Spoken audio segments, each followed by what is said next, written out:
Di awal film kita diperlihatkan dengan dua orang gadis yang bernama Cheng Yao dan Ting Ting. Saat itu mereka sedang bertemu dengan Tuan Fang, salah satu klien mereka, namun perlakuan Tuan Fang sangat tidak disukai oleh Cheng Yao. Ia pun terlihat sudah tidak nyaman lagi berada di sana. Tak berselang lama tiba-tiba saja Cheng Yao mendengar pria yang sedang bernegosiasi dengan seorang wanita. Dari obrolan mereka memperlihatkan jika pria tersebut sedang ingin menjual dirinya sebab mereka membicarakan tarif pelayanan dan pria itu bernama Qian. Lalu karena perlakuan Tuan Fang sudah sangat keterlaluan, akhirnya Cheng Yao memberanikan diri untuk memberontak dan bergegas pergi meninggalkannya. Cheng Yao pun benar-benar kesal atas perlakuan itu. Melihat kekesalan Cheng Yao membuat Ting berusaha menenangkannya.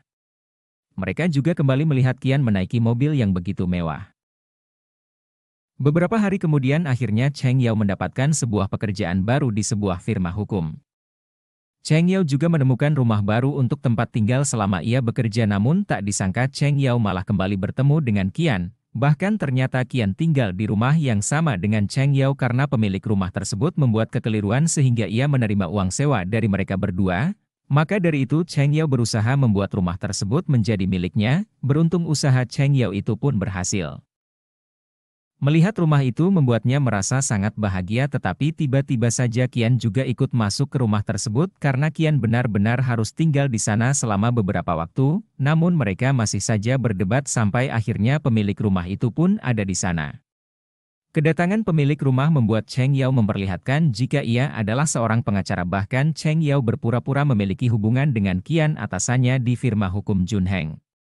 Kali ini Cheng Yao berani berkata seperti itu karena ia belum mengetahui bahwa pria yang ada di sana adalah Qian.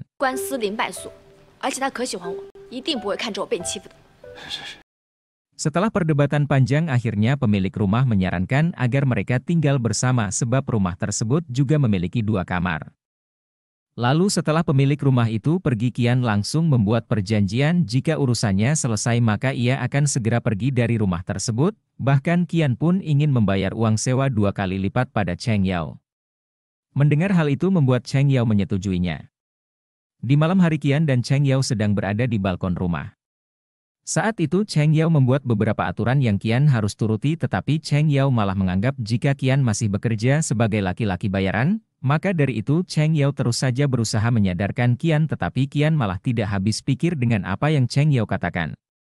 Kemudian Cheng Yao pun membersihkan ruangan kamarnya, namun ia kepo dengan apa yang sedang Qian lakukan.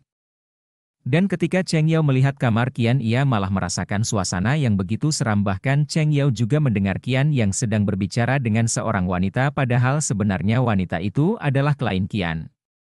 Tak berselang lama tiba-tiba saja Qian memergoki Cheng Yao yang sedang menguping, dan lagi-lagi Cheng Yao terus saja meminta Qian untuk mencari pekerjaan yang baik, apalagi ia mendengar bahwa Qian begitu pintar memberikan nasihat hukum. Tak berhenti di sana, hubungan mereka juga masih belum akrab sama sekali. Setelah itu Qian dihubungi oleh Wu Jun. Ternyata Qian mengidap insomnia dan Wu Jun membantu Qian untuk konsultasi dengan beberapa dokter agar Qian bisa normal kembali. Bahkan Wu Jun menyiapkan barang-barang untuk membantu Qian bisa tertidur nyenyak. Lalu Qian pun langsung beristirahat, tetapi ia malah mendengar Cheng Yao yang sedang membersihkan rumah sambil bernyanyi. Tak disangka nyanyian Cheng Yao benar-benar berhasil membuat Qian tertidur pulas, namun Qian masih belum menyadari hal itu.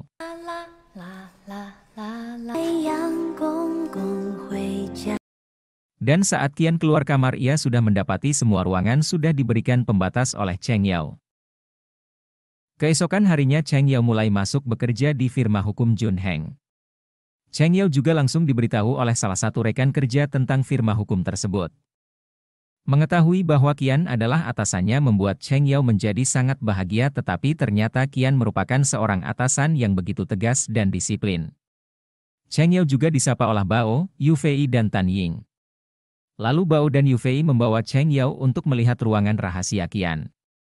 Ternyata ruangan tersebut merupakan ruangan penyimpanan semua penghargaan Qian sekaligus barang-barang ancaman yang pernah dikirimkan pada Qian. Tak berselang lama Qian pun ada di sana. Kedatangannya benar-benar membuat Cheng Yao menjadi sangat terkejut. Setelah itu Qian pun langsung memanggil Cheng Yao ke ruangannya. Kali ini Cheng Yao segera merubah sikap sebab ia begitu ingin menghormati Qian sebagai bos sekaligus idolanya di dunia pengacara. Namun tak disangka Qian malah mengingatkan Cheng Yao jika di antara mereka tidak boleh sampai memiliki perasaan karena hanya akan ada urusan pekerjaan. Cheng Yao juga baru mengetahui bahwa wanita yang sedang bersama Qian di restoran beberapa waktu yang lalu adalah ibunya sendiri. 那是我妈。 Di malam hari Cheng Yao sedang membersihkan rumah sembari mengobrol dengan Ting lewat sebuah video call. Lalu Cheng Yao masuk ke kamar Qian karena ia mendengar suara dari kamar tersebut dan tanpa sengaja Cheng Yao malah menjatuhkan sebuah patung yang ada di kamar itu. Hal tersebut membuat Cheng Yao menjadi sangat panik apalagi tiba-tiba saja Qian malah sudah pulang ke rumah. Hal itu membuat Cheng Yao berusaha untuk mengulur waktu agar Qian tidak masuk ke kamar tetapi usaha Cheng Yao pun gagal sebab Qian tetap mengetahui kesalahan Cheng Yao. Akhirnya Qian langsung mengusir Cheng Yao dari rumah tersebut. Lalu ketika Cheng Yao sedang menunggu taksi Qian malah ada di sana. Awalnya Cheng Yao berpikir bahwa Qian akan berubah pikiran tetapi ternyata Qian malah membantu Cheng Yao untuk memesan taksi. Kali ini Cheng Yao memutuskan untuk tinggal di perusahaan karena ia tidak memiliki cukup uang untuk menginap di hotel. Saat itu Cheng Yao pun pergi ke gudang untuk beristirahat.